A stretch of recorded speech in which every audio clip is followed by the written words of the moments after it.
Hi everybody, welcome back to this week's Training Tips with me, Pat Quinn, co-owner and head trainer here at Champs Doghouse in Medford, New Jersey.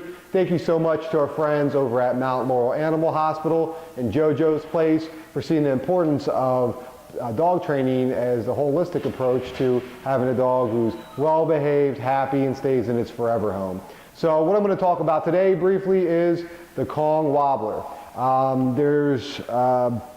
Most people know Kong from the rubber Kong that's been around for years and years. You put a little bit of peanut butter in it and then you give it to your dog. That's great depending on your dog and the situation. It's a great tool. But the one I rely on most heavily in my puppy management system is the Kong Wobbler. And the reason I do that is with the regular rubber Kongs, by giving dogs peanut butter all the time, you're decreasing their motivation for a period of time, for like a boot camp period of time where we're intensely training to eat their regular kibble. And we ultimately want your dog to work for their regular food, so that way when you do bring the dog out to a field or another high distraction area and they choose to come when called, you can then reward them with a high value treat versus just slapping peanut butter in a rubber Kong and throwing it in a crate, which again decreases their food drive.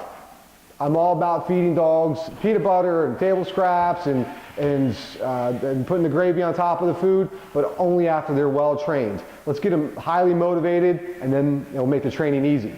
So with that said, Kong Wobbler, you unscrew it, put the food, your dog's dry kibble, in here and just screw this top back on.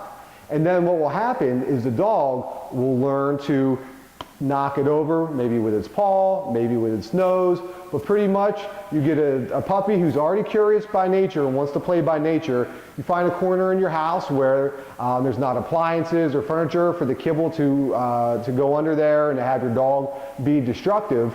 So find an empty corner, put this in the corner, leave a hungry dog and a Kong Wobbler full of kibble in the corner and see what happens. It may take a couple times. Worst case scenario, your dog might miss a meal. It's part of building the motivation. I'd rather have a dog miss 1 or 2 meals on the front end of its life and not be a picky eater for the rest of its life. And remember, what goes in, goes out. So if your dog eats consistently and makes potty training very easy too. Everything in dog training overlaps. So Kong Wobbler, they make them in small, they make them in large. You can't go wrong. Thanks again for tuning in. Have a great day.